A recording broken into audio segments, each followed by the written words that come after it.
Okay, so it is my first shake of the day, and I decided that I wanted to try something a little bit different. I wanted to see if I can make like a coffee sort of shake. So I did the same thing as normal, 1 cup of unsweetened cashew milk, some ice cubes. I did add half a banana just to make it a little bit more creamy. And then I added a stevia packet because the coffee is kind of bitter, and then about like a teaspoon of this drink, this coffee powder. It looks like instant coffee, but it's not really instant coffee. I got this in Greece. This is like Greece's like national drink, a frappe.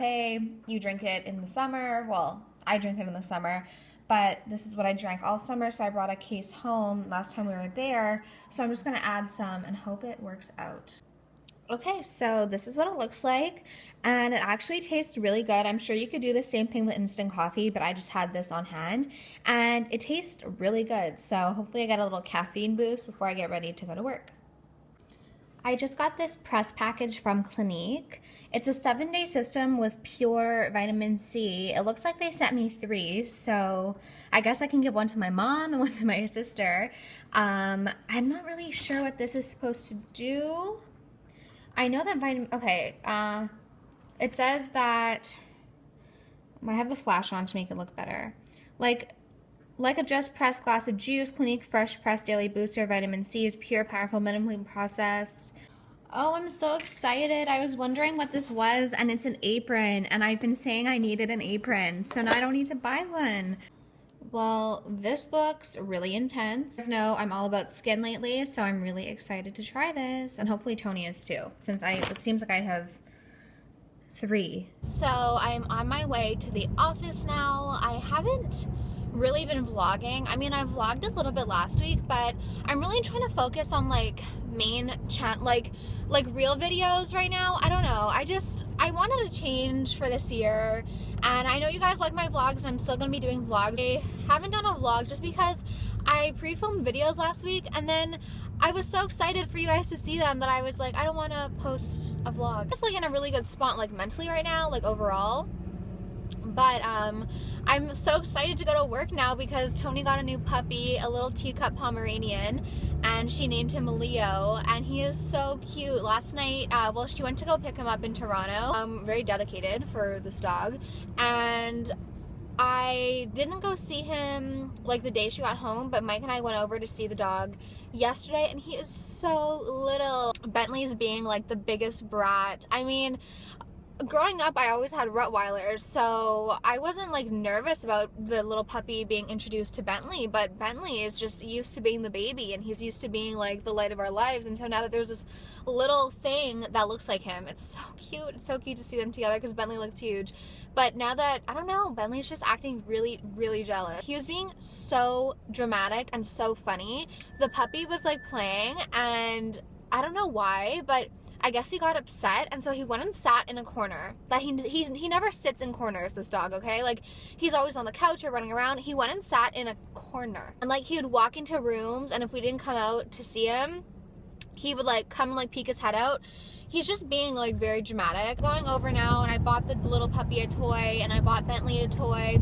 And like, when I was there, like, I pulled Bentley into my lap, and I was like petting him and like kissing him. So like, I'm really trying my best to not make him think that like he's like being like forgotten or like abandoned, but he is just a jealous little thing. I kept being like, Bentley, do you remember like when you got attacked by a bull terrier? Like, do you not remember when you were attacked by another dog? Like, be nice. When I heard that Tony was getting a dog, it made me want to get a dog because Mike has wanted a dog for so long. Like, he loves dogs, and I love dogs too. Like, my whole life I grew up with dogs, multiple dogs in the house. So for me, it's weird like not having a dog at home, but I'm at the office so often that like I get my dog fix, you know. And I know that dogs are major responsibilities. I don't view a dog as like an accessory or, you know, like a toy. Like, a dog is, for me, it's like a person. Like, it's like a living thing. And so I love my dog so much, and I wouldn't want to get a dog just to, I don't know, not treat it like, of course I treat it right, like it'd be spoiled rotten, but like, I guess I'm being a little bit selfish now, and I don't want a dog right now. I don't want something else to take care of. I'm just focusing on taking care of myself. Like, getting a dog, like, it's not just like, oh, like, here, just sit here or come with me. It's like potty training and taking them on walks and taking them to the vet and taking, you know, it's if I want to go on vacation, I can't just up and leave. Like, I don't know. A dog is a lot of responsibility. What is that? A ladder? Oh my god, that's so dangerous. There's literally a ladder. That's so dangerous. Do I call 911 for that? In the time since I have vlogged last, I did go and apply to school. I went and I like talked to the advisors because I was like, I don't want to be in a position where I don't have like the prerequisites or anything. So I went and made sure I had all the prerequisites, and I did. And I don't know if they do this in like other Canadian provinces, but in Quebec, at least like in CEGEP, like your grade, like overall grade, is determined by like an R score. And my R score, I forgot, like I haven't been in school since like 2015, and my R score was like really good, so everything is looking good. So cross your fingers for me. I'm sure, I mean, I don't want to jinx it, but I mean, I applied to a program that I'm more than qualified to be in, so I'm not that worried about getting in, but I am excited. I should be hearing back in the beginning of April. Everyone is like really excited. I know a lot of people thought that I just like wrote off school and I was like, I'm just gonna be a YouTuber. The reason why I initially took a semester off was because I didn't really know what I wanted to do, and I had taken an extra semester in 2015 just so I could lighten my course load a little bit, because I did a lot of classes, and especially since I was in no rush to figure out what I wanted to do, I took a lighter course load, so I ended up taking an extra semester. And then I took a semester off because I was getting my boob job and I wanted to figure things out, and I was like, I'll just apply to university for the fall semester. And I did apply to universities, and I got into the universities, and then I had a really rough time in 2015, and I just did not go to school. I just couldn't go. Hey, go! I'm trying to get into this lane, fucker.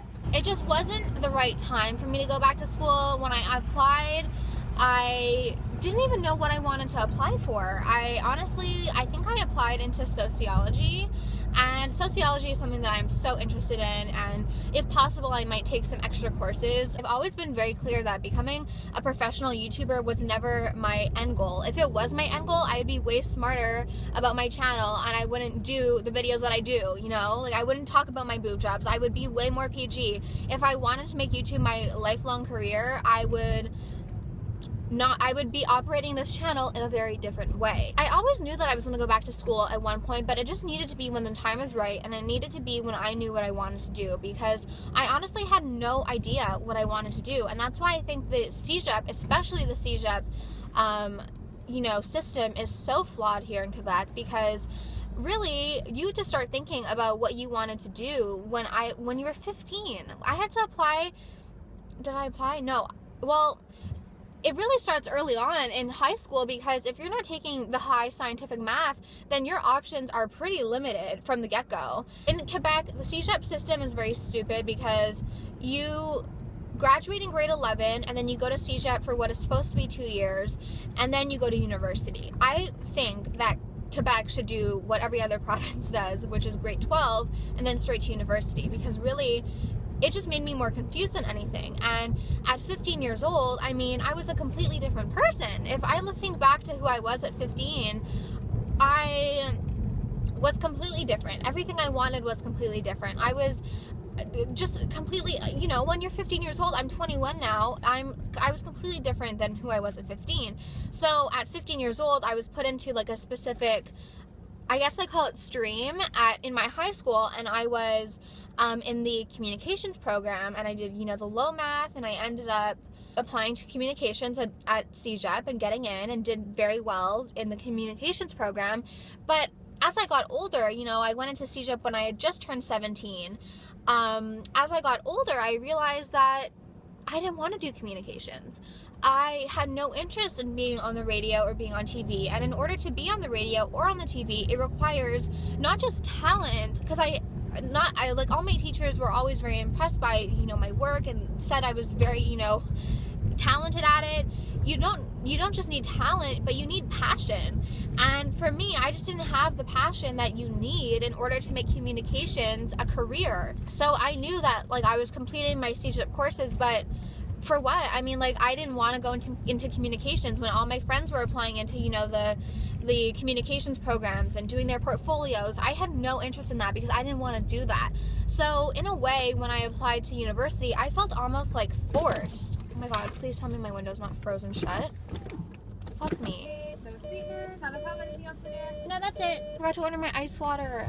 I had to really think about what I wanted to do. And then my parents, you know, they obviously wanted both their daughters to go to school. And I always knew I'd go back. So that's why when people were always like, ugh, she's such a failure, I'm like, well, that's not really fair, because in my time off, I did start a business that has become very successful. It's not like I've been sitting around on my ass just, you know, living off my parents, mooching off my parents like I've seen some people do. The more I started to think about it, the more I was like, well, I always said that I could never see myself working for another person. I can never see myself working a 9-to-5 job. So I was like, well, maybe business courses would be helpful. So I was like, so then I started looking into like business administration and business management and everything like that. And that's what I decided what I wanted to do. And so I looked at the courses, and it's like marketing and accounting and financing and, you know, web, and it's just like everything that would be helpful for me in the long run for my business. And if I ever did decide to go to another business, this is like not a passion project, but I'm really going because I want to enrich myself.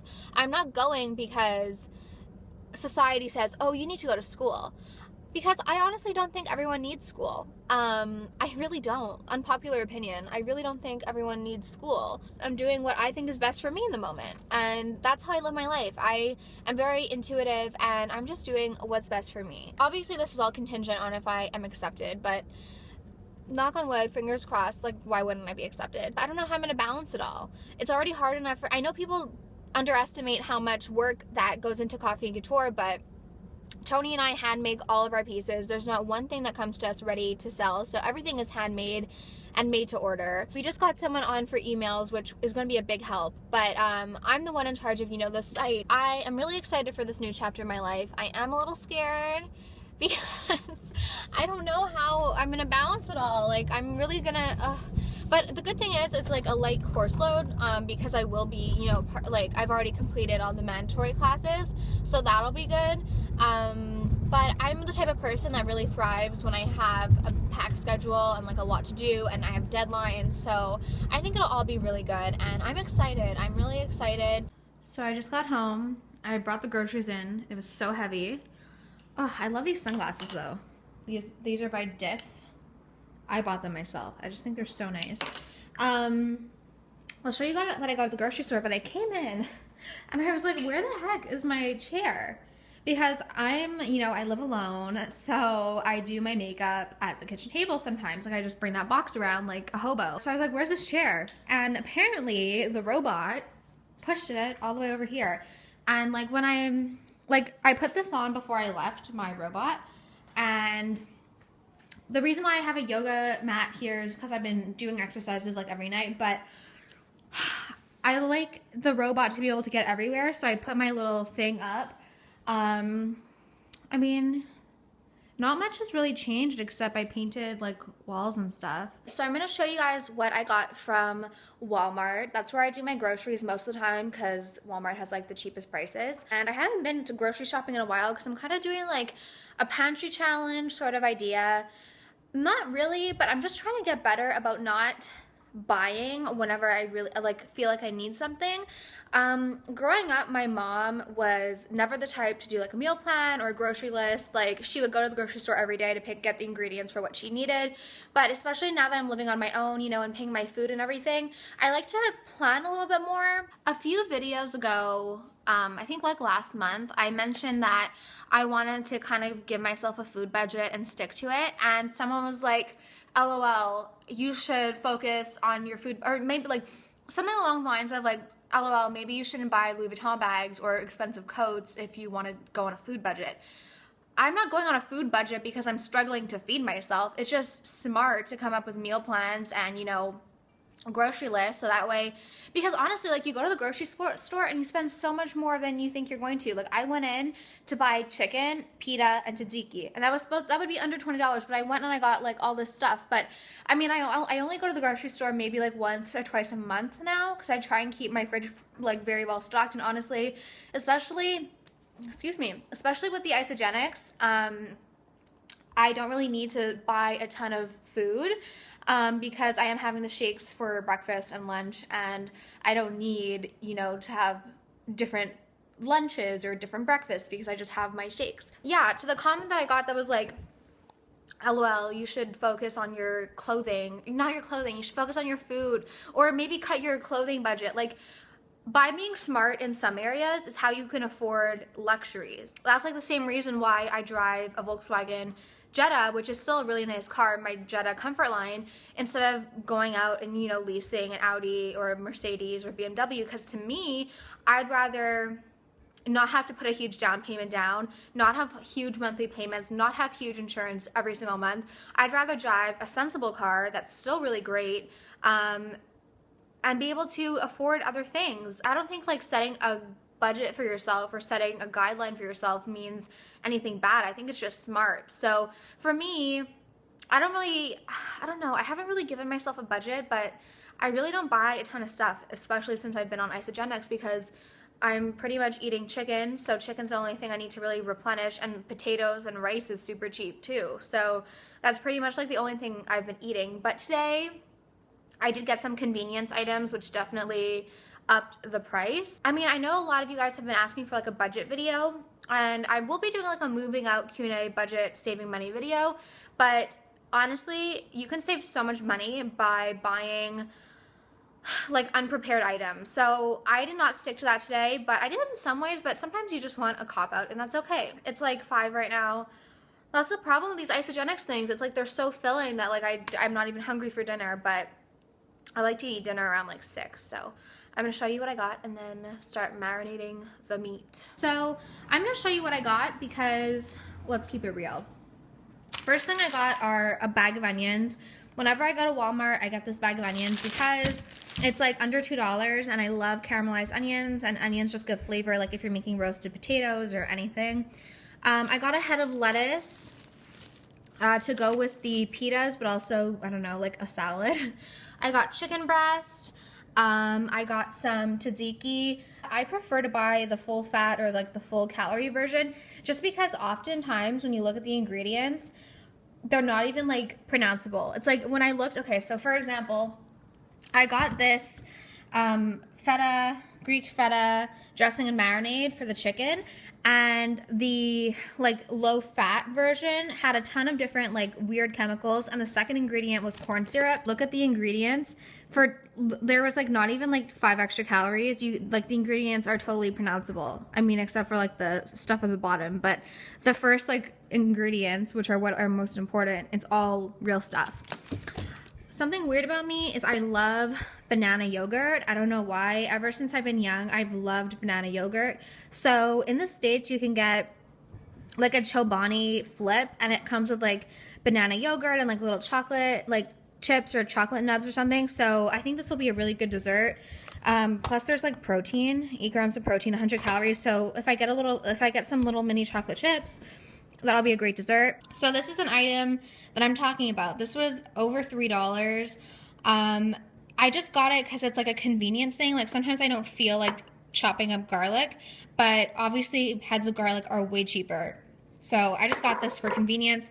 I got Mica Fruitopia because I don't really keep a lot of drinks in the house. Like I don't really buy Diet Coke anymore.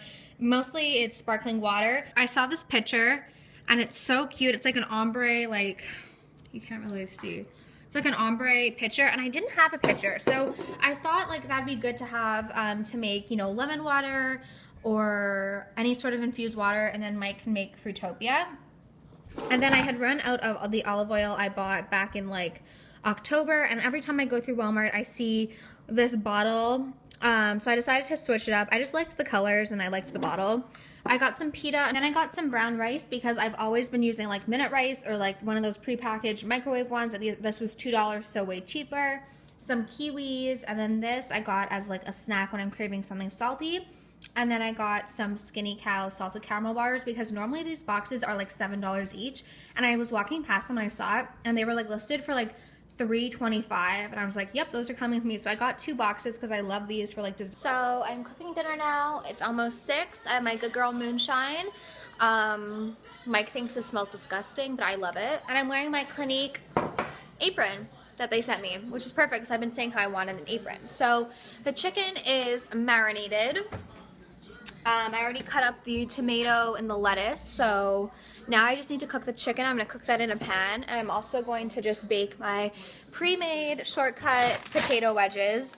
I've been making my own potato wedges, and I just honestly could not be bothered today. So this is one of those convenience things, which would be way more cost effective if I made my own potato wedges, but some days you just want a pre-made crispy crinkle wedge, herb and garlic. So that's what we're going to have. My mom got me this thing from the dollar store. I think it's called by Betty Crocker. You guys know I used to like to put my like wedges and stuff on a baking rack, and this is kind of the same idea. Like there's like ventilation, so I don't know if it does anything different, but I'm just gonna take some of my cooking spray. I'm just gonna spray it a little bit before putting them on, just because I hate when things get stuck. I'm gonna heat up a pan for my chicken. Actually, how long do these take? 10 to 12 minutes. Okay, yeah, perfect. Okay, so dinner is almost ready. I'm just waiting for the pitas to heat up in a pan.